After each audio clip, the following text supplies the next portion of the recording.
నమస్కారం. Star hospital సుఖీభవకు స్వాగతం. Powered by rainbow hospital. ఈరోజు సుఖీభవలో తక్కువ కోతలతో పసిబిడ్డకు ఆపరేషన్, జీవనశైలి మార్పులతో క్యాన్సర్ ముప్పు దూరం, హై బీపీని ఎలా అదుపులో ఉంచుకోవాలి, మందులతో మోకీళ్లలో గుజ్జు పెరుగుతుందా, ఇంకా హెల్త్ టిప్.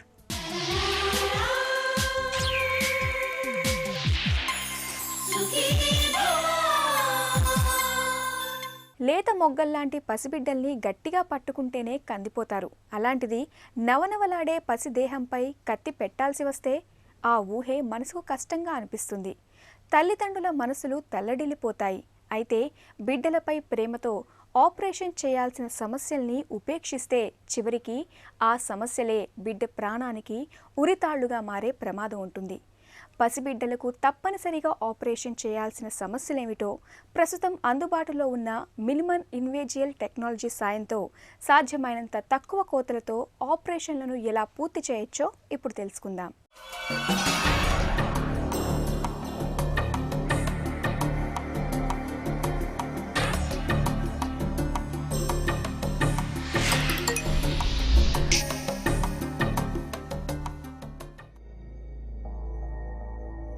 పసిపిల్లలు సుతిమెత్తని పూబాలలాంటివారు. అలా ముట్టుకుంటేనే కందిపోతారు. అలాంటిది ఇక శస్త్రచికిత్స చేయడమా, అది తల్లిదండ్రులకు తీవ్ర భయాందోళనకు, ఆవేదనకు గురిచేస్తుంది. నిజమే. కానీ పసిపిల్లల్లో కూడా కొన్ని సందర్భాల్లో సర్జరీలు చేయాల్సిన అవసరం పడవచ్చు. ఇంకా చెప్పాలంటే పసితనంలో సర్జరీలు చేయడం వల్లే వారి భవిష్యత్తు, ప్రాణాలకు కూడా భరోసా లభించే ఆరోగ్య సమస్యలు చాలానే కనిపిస్తుంటాయి. గుండెలో రంధ్రాలు, ఊపిరితిత్తుల్లో వచ్చే సమస్యలు, వృషణాలు కిందకు దిగకపోవడం, మూత్రమార్గం సరిగా ఏర్పాటవకపోవడం, ఇంకా రకరకాల అవకరాలు. ఇవన్నీ కూడా పసిపిల్లల్లో గుర్తించిన వెంటనే ఎంత వీలైతే అంత తొందరగా సర్జరీ చేసి సరిచేయడం చాలా అవసరం. లేనిపోని అనుమానాలతో, భయాలతో తల్లిదండ్రులు తమ చిన్నారులకు సర్జరీలంటే భయపడి బెంబేలెత్తిపోయి పిల్లల భవిష్యత్తును సమస్యల వలయంలో పడిపోయేలా చేయరాదు. నియోనేటల్ సర్జరీ, నియోనేట్ అంటే విత్ ఇన్ 1 month, పుట్టిన తర్వాత 1 month లోపల చేసే ఆపరేషన్స్ నియోనేటల్ ఆపరేషన్స్ అని చెప్తారు. ఇలాంటి ఆపరేషన్స్ రెగ్యులర్గా జరుగుతుంది with an extremely good success rate. ఎంత అంటే మోర్ దెన్ 90% సక్సెస్ రేట్ ఉండొచ్చు. ఫస్ట్ థింగ్, ఎంత చిన్న బేబీలో చేయగలుగుతామంటే పుట్టిన తర్వాత immediately with in few hours కూడా చేయొచ్చు. ఒక్కొక్క ఆపరేషన్స్ చేయకపోతే ఇమీడియట్లీ బేబీ డెత్ అవ్వే ఛాన్స్ కూడా ఉంటుంది. అలాంటిది life saving operation with in hours కూడా చేయొచ్చు. ఒక బ్రీదింగ్ చేసే ప్రాబ్లం ఉండొచ్చు, అప్పుడు బ్రీదింగ్ ఒక పెద్ద మాస్ అలా నెక్లో వస్తుంది, అది తీసేసి ఇమీడియట్గా ఒక ప్యాసేజ్ చేస్తాము.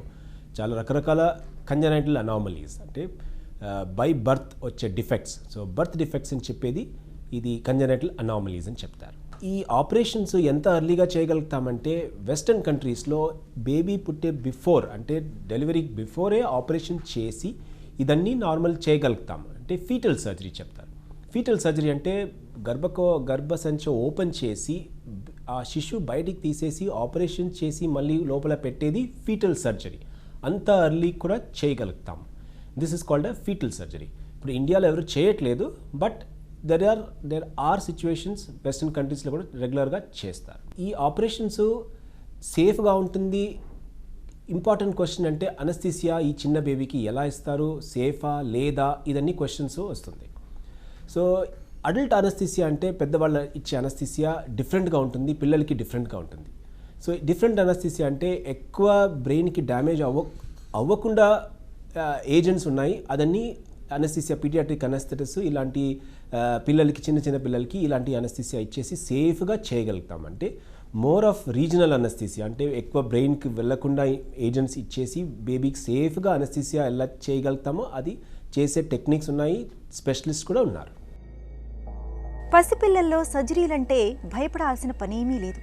నిజానికి అమెరికా, బ్రిటన్, ఫ్రాన్స్, జర్మనీ లాంటి అభివృద్ధి చెందిన దేశాల్లో తల్లి గర్భంలో ఉండగానే పసిబిడ్డకు శస్త్రచికిత్సలు విజయవంతంగా చేసేస్తున్నారు. మన దగ్గర కూడా ఈ ఫీటల్ మెడిసిన్ విభాగం ఇప్పుడిప్పుడే విస్తరిస్తోంది. నిజానికి పసిపిల్లల్లో కూడా సర్జరీ చేయడం అన్నది అదొక సమిష్టి కృషి. సర్జరీకి ముందు మత్తు ఇచ్చే అనస్థీషియా నిపుణులు, సర్జరీల్లో ప్రత్యేక శిక్షణ పొందిన వైద్యులు, చిన్నపిల్లల వైద్యులు, ఇలా అనేక మంది నిపుణుల పర్యవేక్షణలో ఈ శస్త్రచికిత్సలు జరుగుతుంటాయి. కాబట్టి ఏమాత్రం భయపడాల్సిన పనుండదు. పెద్దలతో పోలిస్తే పిల్లల్లో వృద్ధి చెందే కణాల సంఖ్య బాగా ఎక్కువ కాబట్టి సర్జరీ తర్వాత రికవరీ అయ్యే శాతం కూడా పిల్లల్లో ఎక్కువ. ఇలాంటి సర్జరీ చేసేది చాలా ఒక పెద్ద టీం కావాలి. It is not only the surgeon మాత్రం చేసేది కాదు, ఒక టీం కావాలి. టీం అంటే ఆఫ్ కోర్స్ ఒక సర్జన్ ఉండాలి, ఒక పీడియాట్రిక్ అనస్థిసియా ఇచ్చే doctor who specially trained, neonatal చిన్న బేబీకి ఆపరేషన్ అనస్థిసియా ఇచ్చే స్పెషల్లీ ట్రైన్డ్ డాక్టర్స్ ఉండాలి. నియోనెటాలజిస్ట్ అంటే చిన్న బేబీస్కి స్పెషలిస్ట్ నియోనెటాలజిస్ట్ అని చెప్తారు, నియోనెటాలజిస్ట్ ఉండాలి. ఒక న్యూట్రిషన్ గురించి న్యూట్రిషనిస్ట్ ఉండాలి. ఇదన్నీ ఒక పెద్ద టీం ఉంటుంది. ఈ team they all do their best for the baby అనమాట. సర్జరీ ఒక చిన్న పార్ట్. సర్జరీ అయిన తర్వాత ఎంత కేర్ తీసుకోవాలంటే ఈ పెద్ద team will come in. Ventilation ఉంటుంది, ఫీడింగ్ ఇష్యూస్ ఉంటుంది, ఇదన్నీ ఒక టీం చూసి అల్టిమేట్లీ ఆ గుడ్ రిజల్ట్స్ వచ్చేది is because of the team work that goes into this. ఈ సర్జరీ కోసం టీమ్ వర్క్ వల్లనే సక్సెస్ రేట్ ఎక్కువ ఉంటుంది అనమాట. ఇలాంటి సర్జరీస్ చేసేది ఒక స్పెషలిస్ట్ సర్జన్ అంటే paediatric surgeon or neonatal surgeon అని చెప్తారు. ఆపరేషన్ చేసిన తర్వాత చాలా కేర్ఫుల్గా ఇంటెన్సివ్ కేర్ అన్నీ ఉంటుంది. సో ఒకసారి ఆపరేషన్ అయ్యి నార్మల్గా ఇంటికి వెళ్ళిన తర్వాత జనరలీ మేజర్ ప్రాబ్లమ్స్ ఏమీ ఉండదు. రకరకాల బర్త్ డిఫెక్ట్స్ మనం చూస్తాం. ఒకటంటే ఈ డయాఫ్రామాటిక్ హెర్నియా నేను చెప్పాను ఇప్పుడు డయాఫ్రామాటిక్ హెర్నియా. ఇంకొకటంటే ఈ ట్రేకియోఎసోఫేజియల్ ఫిస్టులా అంటే ఇప్పుడు నార్మల్లీ నోట్ నుంచి తీసుకో దారి ఒక ఫుడ్ పైప్ అని చెప్పేది అది పిల్లలకి ఉండదు, బ్లాక్గా ఉంటుంది. సో ఇది ఆపరేషన్ చేసి నార్మల్గా ఫుడ్ పైప్ ఎలా కనెక్ట్ చేయగలుగుతామో అది రెగ్యులర్గా ఆపరేషన్ చేసి నార్మల్గా చేయొచ్చు. ఇంటెస్టైన్స్లో బ్లాక్స్ ఉండొచ్చు, మోషన్ ప్లేస్ ఉండదు, ఇలాంటి రకరకాల కంజనైటల్ డిఫెక్ట్స్ అని ఉంటుంది. ఈ డిఫెక్ట్స్ అన్ని మనం సర్జికలీ కరెక్ట్ చేసి ఇలాంటి బేబీస్కి నార్మల్గా లైఫ్ ఇవ్వచ్చు, క్వాలిటీ ఆఫ్ లైఫ్ కూడా నార్మల్గా ఉంటుంది. ఇలాంటి ఆపరేషన్ చేయాలా లేదా ఎప్పుడు తెలుస్తుందంటే ఇప్పుడు ఈ అల్ట్రాసౌండ్ టెక్నిక్ వల్ల ప్రెగ్నెన్సీ టైంలోనే చాలా మట్టుకి ఇలాంటి ప్రాబ్లమ్స్ ఉందా లేదా తెలుస్తుంది. ఈ kidney problems, liver problems, intestine problems ఇదన్నీ అల్ట్రాసౌండ్లోనే తెలుస్తుంది. అప్పుడు మనం ప్లాన్ చేయొచ్చు. సపోజ్ ఆపరేషన్ యాంటీనేటల్ స్కాన్ అంటే ప్రెగ్నెన్సీ టైంలో స్కాన్లో కిడ్నీలో బ్లాక్ ఉంది, అలాంటి వాపు ఉంది, కిడ్నీలో వాపు ఉందంటే యూరిన్లో బ్లాక్ ఉండొచ్చు అని ఒక డౌట్ ఉంటుంది. పుట్టిన తర్వాత ఇలాంటి బేబీస్ మనం టెస్ట్స్ స్కానింగ్ చేసి కిడ్నీ స్కాన్స్ చేసేసి ఇలాంటి బ్లాక్స్ ఆపరేషన్ వల్ల తీయొచ్చు. అంటే ఒక ఆపరేషన్ పైలోప్లాస్టీ అంటే ఒక ఆపరేషన్ ఉంటుంది, అలాంటిది ఆపరేషన్ మనం లాప్రోస్కోపీ ద్వారా అలాంటి చేసి ఆ బ్లాక్ తొలగేసి నార్మల్గా ఆ కిడ్నీ నార్మల్గా పని ఎలా చేయాలి అది చేయగలుగుతాం. So this is called pyeloplasty operation. ఇలాంటిది రకరకాల problems antenatal diagnosis before birth only scanning చేసేసి we can make out the problem identify చేసి ఇది పుట్టిన తర్వాత మనం ఈ ప్రాబ్లమ్స్ సాల్వ్ చేయొచ్చు. పెద్దల్లో లాగే పసిపిల్లల్లో కూడా అత్యవసరంగా సర్జరీలు చేసి సరిచేయాల్సిన ఆరోగ్య సమస్యలుంటాయి. అలాంటివేవైనా ఆరోగ్య సమస్యలకు సర్జరీ అవసరమని డాక్టర్లు భావిస్తే అనవసరమైన భయాందోళనలకు గురి కావాల్సిన అవసరం లేదు. అవసరం అనుకుంటే సెకండ్ ఒపీనియన్ తీసుకోవచ్చు. పసిపిల్లల్లో సర్జరీలు అనేవి ఇప్పుడు ఎంత మాత్రం సంక్లిష్టమైనవి కావు. ఇప్పుడు స్టార్ హాస్పిటల్ సమర్పించు హెల్త్ న్యూస్ మీకోసం. జీవనశైలి మార్పులతో ప్రతి 10 క్యాన్సర్ కేసుల్లో 4 నివారించుకునే వీలుందని ప్రకటిస్తున్నారు బ్రిటన్కు చెందిన పరిశోధకులు. ముఖ్యంగా పొగ తాగే అలవాటుకు దూరంగా ఉండటం ఎంతో మేలు చేస్తున్నట్లు బ్రిటన్లోని క్యాన్సర్ రీసెర్చ్ గణాంకాలు తెలియజేస్తున్నాయి. పొగ అలవాటును మానుకుని ఉంటే బ్రిటన్లో గత 5 ఏళ్లలో మొత్తం క్యాన్సర్ కేసుల్లో 5వ వంతు కేసులు తగ్గేవని పరిశోధకులు వెల్లడిస్తున్నారు. పళ్ళు, పీచు కూరగాయల్ని అధికంగా తీసుకోవటం, ఉప్పును, మాంసాహారాన్ని బాగా తగ్గించడం, బరువును అదుపులో ఉంచుకోవటం, మద్యానికి దూరంగా ఉండటం, నిత్యం కాసేపైనా వ్యాయామం చేయటం ద్వారా చాలా రకాల క్యాన్సర్లను మనం నివారించుకునే వీలుందని చెబుతున్నారు పరిశోధకులు. బీపీతో మనకెప్పుడూ తంటాలే. రోజు మందులు మింగుతున్నా ఒక్కోసారి అదుపు తప్పి కొండెక్కుతుంటుంది. రక్తపోటుకు కళ్ళం వేసి అదుపులో ఉంచుకోవటానికి నిజానికి ఒక మాత్రలే చాలవు. మందు బిళ్లలతో పాటు తినే ఆహారంలోనూ జీవన శైలిలోనూ కొన్ని ప్రత్యేకమైన జాగ్రత్తలు తీసుకోవాల్సి ఉంటుంది. బీపీని అదుపులో ఉంచుకోవటానికి ఏం చేయాలో ఇప్పుడు తెలుసుకుందాం. రక్తపోటును అదుపులో ఉంచుకునేందుకు ఉప్పును మాత్రమే తగ్గిస్తే చాలదు. జీవన శైలిలోనూ ఆహారపు అలవాట్లలోనూ మరెన్నో జాగ్రత్తలు తీసుకోవాలి. పండ్లు, కూరగాయలు, తక్కువ కొవ్వు గల పదార్థాలను ఎక్కువగా తీసుకోవాలి.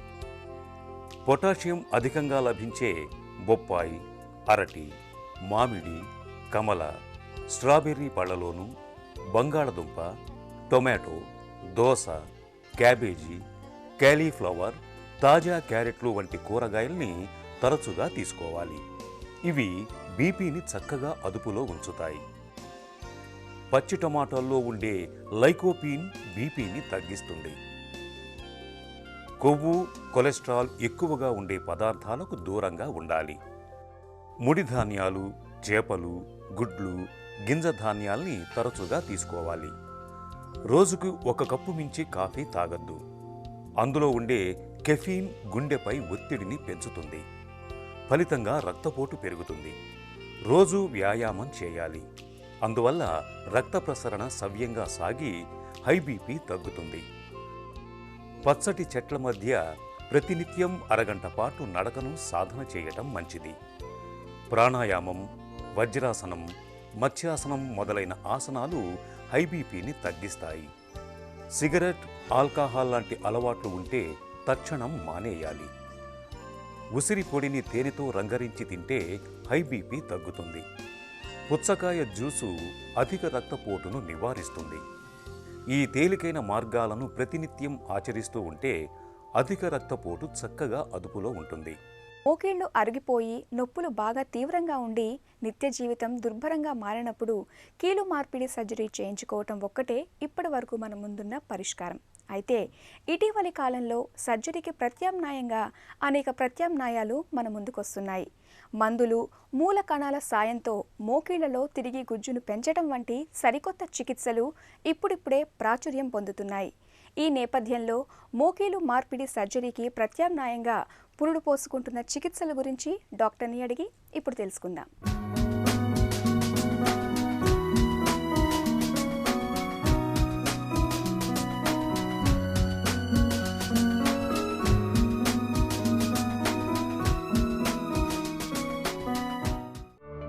మోకాళ్ళ నొప్పులకు కీలు మార్పిడి కాకుండా ప్రత్యామ్నాయ చికిత్సలు ఏమైనా ఉన్నాయా? రెగ్యులర్గా మనం పేషెంట్స్ చూసే దానిలో మోకాళ్ళ నొప్పులతో చాలామంది కామన్గా బాధపడుతుంటారు. అది చిన్న వయసు వాళ్ళకు ఉండొచ్చు, కొంచెం పెద్ద వయసులకు రావచ్చు. ఏ ఏజ్ ప్రకారంగా మనకు ప్రాబ్లం వస్తుందో మనం సింపుల్గా ఫస్ట్ పేషెంట్ మన దగ్గరికి వచ్చినప్పుడు ఎగ్జామిన్ చేసి ఒక ఎక్స్రే తీస్తే మనకు చాలా మటుకు ఐడియా అయిపోతుంది వీళ్ళకి అరుగుదల ఎంత ఉంది అని. సో మోకాళ్ళది ఎక్స్రే తీసినప్పుడు మనం తెలిసిపోతుంది ఇది ఏ గ్రేడ్ ఆఫ్ ఆర్థరైటిస్, అంటే అరుగుదలలో ఏ స్టేజ్ ఉంది. స్టేజ్ 1 to స్టేజ్ 4 అని ఉంటాయండి. ఇప్పుడు స్టేజ్ 1, స్టేజ్ 2 ఉన్నప్పుడు అది moderate to early stage arthritis. Stage 3 is middle grade and stage 4 అంటే లేట్ స్టేజ్ ఆర్థరైటిస్. సో మనకు ఎక్స్రే చూసి ఏ స్టేజ్ ఆర్థరైటిస్ ఉన్న ప్రకారం దానికి ట్రీట్మెంట్ ఉంటుందండి. అందరికీ మనం ఆపరేషన్ అవసరం లేదు. మనం ఒక 50 పేషెంట్స్ని చూస్తే ఓన్లీ 3 to 4 పేషెంట్స్కే ఆపరేషన్ అవసరం పడుతుంది. మిగతా 45 మందికి మనం ఆపరేషన్ లేకోకుండా మందులు ఇస్తూ, ఫిజియోథెరపీ చేస్తూ, ఇంజెక్షన్స్ అవసరం పడితే ఇస్తూ నివారించుకోవచ్చు. సో మనం ఆపరేషన్ మనకు ఖచ్చితంగా మోకాళ్ళ నొప్పులు స్టార్ట్ అయినాక ఆపరేషనే చేసుకోవాలనేది చాలా తప్పండి. ఓన్లీ మనం చూసే వాళ్ళలో ఓన్లీ ఒక 5 to 10%కే ఆపరేషన్ అవసరం. మిగతా 90% పేషెంట్స్కి మనం ఆపరేషన్ లేకుండా మేనేజ్ చేయవచ్చు, స్టేజ్ ఆఫ్ ఆర్థరైటిస్ మనం గ్రహించుకొని. గ్లూకోజమైన్ మాత్రలతో మోకీళ్ల నొప్పుల్ని జీవితాంతం అదుపులో ఉంచుకోవచ్చా? గ్లూకోజమైన్ లాంటి మందులు మనం ఇండియాలో కానీ అవైలబుల్ ఉంటాయి, చాలామంది అబ్రాడ్లో కొంటుంటారు. ఇవి అవైలబిలిటీ వరల్డ్ వైడ్ ఉంది. దీనికి ప్రిస్క్రిప్షన్ ఏది మందు ప్రిస్క్రిప్షన్ లాంటిది అవసరం లేదు, ఓవర్ ద కౌంటర్ డ్రగ్స్ అంటాం దీనిని. So these come under classification మనం అనేది న్యూట్రిషనల్ సప్లిమెంట్స్ అంటాం. అంటే బి కాంప్లెక్స్ టాబ్లెట్లు ఎట్లా వేసుకుంటామో, కాల్షియం మన బలానికి వేసుకుంటామో అలాంటిదే కార్టిలేజ్ కోసం న్యూట్రిషనల్ సప్లిమెంట్స్ని గ్లూకోజమైన్ కాండ్రైటిన్ మందులు తయారు చేశారు. ఇది ఎంత ఉపయోగం వస్తుందో మనము స్టడీస్ మనకైతే చాలా స్పష్టంగా చెప్తున్నాయి ఇవి పని చేయవు అని. బట్ పబ్లిక్ ఇంకా వాడుతూనే ఉంటారు. బికాస్ కొన్ని స్టడీస్లో మనకి ఏం తెలిసిందంటే ఈ ట్యాబ్లెట్స్ వాడితే పోయిన జిగురు, ఇప్పుడు మోకాళ్ళ లోపల ఇట్లా బ్లూ కలర్ మీరు చూసేది ఇది కార్టిలేజ్ అంటామండి. ఇది అరిగిపోయినప్పుడు ఇది ఎంత అరుగుతుందో చూసుకొని ఇది అరిగిపోయినప్పుడు నొప్పులు స్టార్ట్ అవుతాయి. అది మనం క్లాసిఫికేషన్ ఆఫ్ స్టేజెస్ చేస్తాం. కొంతమందికి ఎర్లీ స్టేజెస్లో ఉన్నప్పుడు, ఎర్లీ స్టేజ్ ఆఫ్ ఆర్థరైటిస్ ఉన్నప్పుడు గ్లూకోజమైన్ లాంటి మందులు డాక్టర్లు ప్రిస్క్రిప్షన్ ఇస్తారు. కొంతమంది పేషెంట్స్ వాళ్ళే కొనుక్కొని తీసుకుంటుంటారు. చాలా మటుకు స్టడీస్లో అయితే ఈ మందుతో ఏమి యూజ్ ఉండదు అని ప్రూఫ్ వచ్చింది. కొంతమంది పేషెంట్స్కి ఒక 5% రిలీఫ్ రావచ్చు. కానీ బట్ ఈ మందు వేసుకొని గ్లూకోజమైన్ మనం లైఫ్ లాంగ్ మోకాలు నొప్పులు రాకూడదంటే అది అబద్ధం అండి. ఈ స్టేజ్ ఆఫ్ డిజీజ్ ఎప్పుడో ఒకసారి ప్రోగ్రెస్ అవుతూనే ఉంటుంది. స్లోగా స్టేజ్ 1, స్టేజ్ 2, స్టేజ్ 3 ప్రోగ్రెస్ కావచ్చు. అది ప్రోగ్రెస్ కాకూడదంటే వేరే జాగ్రత్తలు చాలా ఇంపార్టెంట్, కానీ ఇలాంటి మందులు వాడేది అనవసరము. మ్యాక్సిమం కొంతమంది పేషెంట్స్ ఒక 3-4 మంత్స్ ట్రై చేయవచ్చు. రిలీఫ్ వచ్చింది అనుకోండి ఒక 6 to 9 మంత్స్ వాడవచ్చు. దాని తర్వాత వాడేది అనవసరం. మోకీళ్లలో గుజ్జును పెంచే మందులేమైనా అందుబాటులోకి వచ్చాయా? మనం లోపల డ్యామేజ్ అయిన కార్టిలేజ్ని పెంచుకోవాలంటే మందులు గ్లూకోజమిన్ ఒకటే కాదు, చాలా వేరే రకంగా మందులు కానీ వచ్చినాయి, కొత్తవి కానీ చాలా వచ్చినాయి. బట్ దీనిలో స్టడీస్లో చూస్తే దీనికి పెద్ద ఎఫెక్టివ్గా కార్టిలేజ్ పెరుగుతాయని మనం అనుకోకూడదు. బట్ చాలా మటుకు పేషెంట్స్కి ఇలాంటి మందులు, కొత్త మందులు వచ్చినట్టు వాడితే నొప్పులు కొంచెం తగ్గుతాయి, ఫ్లెక్సిబిలిటీ ఇంప్రూవ్ అవుతుంది ఫిజియోథెరపీ చేసే కొద్దీ అని ఆశతో మేము డాక్టర్స్గా కానీ ప్రిస్క్రిప్షన్ రాస్తున్నాము, పేషెంట్స్ కానీ వాడుతున్నారు. అట్లీస్ట్ ఒక 50-60% పేషెంట్స్కి ఇలాంటి మందులు వాడితే కొంచెం వరకు రిలీఫ్ వస్తుంది ఎర్లీ స్టేజ్ ఆర్థరైటిస్లో. బట్ అది మందు మూలంగా ఇంప్రూవ్మెంట్ వచ్చిందా, ఫిజియోథెరపీ జాగ్రత్తలతోనూ ఎక్సర్సైజ్తో ఇంప్రూవ్మెంట్ వచ్చిందా ఖచ్చితంగా మనం చెప్పేది కష్టము. ఈ మందులు వాడవచ్చు, కానీ ఖచ్చితంగా కార్టిలేజ్ దానితో పెరుగుతుంది అనుకునేది ఖచ్చితంగా చెప్పలేమండి. ప్లేట్లెట్ రిచ్ ప్లాస్మా థెరపీతో మోకీళ్లలో గుజ్జు తిరిగి పెరుగుతుందా? పిఆర్పి అని ప్లేటెడ్ రిచ్ ప్లాస్మా అని ఉంటుందండి. అది ఏం చేస్తామంటే మనకు ఒక బ్లడ్ శాంపుల్ విత్డ్రా చేసి దానికి కంపెనీ వాళ్ళు వస్తారు, అది సెంట్రిఫ్యూజ్లో పెట్టి దాంట్లో ఉండే ప్లాస్మాని మనం విత్డ్రా చేస్తాము. ప్లాస్మా విత్డ్రా చేసిన దాంట్లో వెరీ పోటెంట్ సెల్స్ ఉంటాయి, దాంతో మనకు టిష్యూ హీలింగు, ఇన్ఫ్లమేషన్ తగ్గుతాను ఒక ఆశతో ఈ ఇంజెక్షన్స్ వాడతాం. ఇది ఎక్కడ ఓన్లీ మోకాళ్ళకే అని కాదు, ఎల్బో పెయిన్ ఉన్నా కానీ, టెన్నిస్ ఎల్బో ఉన్నా కానీ, ఏ సిచ్యువేషన్లో వచ్చినా కానీ మనం మామూలుగా వాడేది స్టెరాయిడ్ ఇంజెక్షన్ వాడుతుంటాం ఈ సిచ్యువేషన్స్లో. సో స్టెరాయిడ్ బదులు ఇన్ఫ్లమేషన్ మనం తగ్గించుకోవాలంటే పిఆర్పి థెరపీ అని ఉంది. అది ఇనిషియల్ స్టేజెస్లో లాస్ట్ 2-3 years నుంచి రొటీన్గా ఎప్పుడైనా వాడుతున్నాము. ద ఓన్లీ ఇష్యూ ఇస్ దీనికి కాస్ట్ కొంచెం ఎక్కువ ఉంటుంది, అండ్ వాడినప్పుడు దాని రిజల్ట్స్ ఆల్సో అరౌండ్ 50-60% బెనిఫిట్ ఉంటుంది. మనకు మోస్ట్ ఇంపార్టెంట్ ఏ థెరపీ వాడినా, పిఆర్పి వాడినా కానీ, స్టెరాయిడ్ ఇంజెక్షన్స్ వాడినా, సిన్విస్క్ జిగురు ఇంజెక్షన్లు వాడినా కానీ, మోస్ట్ ఇంపార్టెంట్ ఇస్ మనకు రియలైజ్ అయ్యేది స్టేజ్ ఆఫ్ డిజీజ్ ఏది అని. మనకు ఎర్లీ స్టేజ్ డిజీజ్లో, మోడరేట్ స్టేజ్ అంటే స్టేజ్ 1, స్టేజ్ 2, స్టేజ్ 3 ఆర్థరైటిస్లో ఏ థెరపీ వాడినా కానీ రిలీఫ్ రావచ్చు. బట్ లేట్ స్టేజ్ ఆర్థరైటిస్ ఉందనుకోండి, స్టేజ్ 4 ఆర్థరైటిస్, ఆ స్టేజ్లో మనము ఇలాంటి థెరపీస్ ఏది వాడినా పనిచేయవు. ఆ స్టేజ్ 4లో మనం ఓన్లీ నీ రీప్లేస్మెంట్ ఆపరేషన్ చేయాల్సి వస్తుంది. సో అది మనం గ్రహించుకుంటే మనం క్లియర్గా ఉంటుంది. మనం లైఫ్ లాంగ్ ఒకటే థెరపీ వాడి అదే పని చేయాలనుకుంటే కాదండి. స్టేజ్ ప్రకారంగా మనం ట్రీట్మెంట్ తీసుకుంటుంటే మనకు బెనిఫిట్ వస్తుంది, అండ్ మనకు ఆల్సో రిలీఫ్ వస్తుంది. మూలకణాల సాయంతో మోకీళ్లలో గుజ్జును పెంచే అవకాశం ఉందా? ఇప్పుడు స్టెమ్ సెల్స్ మనం చాలా మటుకు న్యూస్లో వింటున్నాము, పేపర్స్లో చదువుతున్నాము, అండ్ ఆల్సో ఇంటర్నెట్లో ఆల్సో వైడ్లీ పబ్లిసైజ్డ్ ఉందండి. బట్ నీ ఆర్థరైటిస్ అంటే లోపల జిగురు చెడిపోయినప్పుడు, జిగురు డ్యామేజ్ అయినప్పుడు మనం దీన్ని స్టెమ్ సెల్స్ ద్వారా ఖచ్చితంగా మనం రీప్లేస్ చేసుకోవచ్చు విత్ సింపుల్ ఇంజెక్షన్ అనుకోండి కాదండి. బికాజ్ ఏం చేసినా కానీ మనం స్టెమ్ సెల్స్ ఇక్కడ ఎముకకు అతుక్కుండేది చాలా కష్టము. అండ్ ఏ స్టడీస్ జరిగినా కానీ దానికి ఏమి ఫెయిల్ సేఫ్ థెరపీస్ ఏమీ లేవు.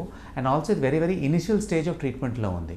నా అభిప్రాయం ప్రకారంగా అట్లీస్ట్ మనకు ఒక 10 years వరకు పడుతుంది before we come to a conclusion ఇది ఏమైనా పని చేస్తున్నాయని. సో ఇనిషియల్ స్టేజెస్ ఉన్నాయి. పబ్లిక్ చాలామంది ఎప్పుడైనా డాక్టర్స్ ట్రై చేస్తుంటారు, బట్ ఇవన్నీ ట్రయల్ ఎక్స్పెరిమెంట్ స్టేజ్లోనే ఉన్నాయి. మోకాళ్ల నొప్పులకు సంబంధించి భవిష్యత్తులో ఇంకా ఎలాంటి చికిత్సలు రానున్నాయి? ఇప్పుడు చాలా మటుకు మనం ఇప్పుడు డిస్కస్ చేయింది ఏమంటే కార్టిలేజ్ డ్యామేజ్ అయినప్పుడు ఎర్లీ స్టేజ్లో, లైక్ కొంతమంది పూర్తి కార్టిలేజ్ పోకపోవచ్చు, చిన్న ఏరియాలో osteochondral defect or small cartilage defect ఉండొచ్చు. ఇది నార్మల్గా యంగర్ ఏజ్లో వస్తుంది, బిలో 40 years. ఏమైనా స్పోర్ట్స్ ఇంజరీ మూలంగానో లేకపోతే ఏమైనా దెబ్బ తగిలినప్పుడో అట్లా రావచ్చు. ఈ లోకలైజ్ కార్టిలేజ్ డిఫెక్ట్స్ అది ఫ్యూచర్లో ఇంకా పెరగకూడదు అనుకుంటే మనం ఎర్లీ స్టేజ్లో దీన్ని అటాక్ చేయాలి. ఇది మనకు నార్మల్గా ఎక్స్రేలో తెలియకపోవచ్చు, అండ్ నొప్పి తగ్గకపోతే మనం నార్మల్గా ఎంఆర్ఐ తీస్తాం. ఎంఆర్ఐలో ఈ లోకలైజ్ కార్టిలేజ్ డిఫెక్ట్స్ తెలుస్తాయండి. ఈ డిఫెక్ట్స్ మనం ట్రీట్ చేసుకుంటే చాలా మటుకు థెరపీస్ ఉన్నాయి. మనం ఇక్కడ లోపల నుంచి కార్టిలేజ్ వేరే ఏరియా నుంచి తీసి అక్కడ పెట్టవచ్చు, బయట మనం కార్టిలేజ్ పీస్ తీసుకొని దాన్ని కల్చర్ చేసి మళ్ళీ లోపల పెట్టవచ్చు. సో ఇలాంటి న్యూవర్ థెరపీస్ వస్తున్నాయి దాన్ని కార్టిలేజ్ రిస్టోర్ చేసేకి వెన్ కార్టిలేజ్ కొంచెం ఏరియా పోయినప్పుడు. సో ఈ కార్టిలేజ్ ట్రీట్మెంట్స్లో మనకు చాలా మటుకు అడ్వాన్సెస్ వస్తున్నాయి, అండ్ నెక్స్ట్ 3-4 yearsలో ఇదే main stay of treatment for early defects. So late defects మనం పూర్తిగా మోకాలు అరిగిపోయినాక ఈ కార్టిలేజ్ మనం చేంజ్ చేసుకోగలిగితే that is a new treatment. But at least ఒక 10 to 15 years ఈజీగా పడుతుంది అలాంటి ట్రీట్మెంట్ మనకు వచ్చే లోపల. గ్లూకోజమైన్ వంటి మందులతో పాటు ప్లేట్లెట్ రిచ్ ప్లాస్మా థెరపీ, మూలకణ చికిత్సల సాయంతో మోకీళ్లలో తగ్గిన గుజ్జును తిరిగి ఎలా పెంచుకోవచ్చో తెలుసుకున్నాం కదా. ఇక ఈ రోజు కార్యక్రమాన్ని ముగించే ముందు స్టార్ హాస్పిటల్ సమర్పించే ఒక చిన్న చిట్కా మీకోసం. మూత్రంలో మంటతో బాధపడుతున్నప్పుడు ఒక గ్లాసు నీళ్లలో 1/4 టీ స్పూన్ యాలకుల పొడిని కలుపుకొని తాగండి. మూత్రంలో మంట తగ్గుతుంది. సుఖీభవ కార్యక్రమానికి సంబంధించి మీ విలువైన సూచనలు సలహాల్ని వెంటనే మాకు రాయండి. మా చిరునామా Sukhibhava ETV, Ramoji film city, Hyderabad 501512 లేదా sukhibhava@etv.co.in కు మెయిల్ చేయండి.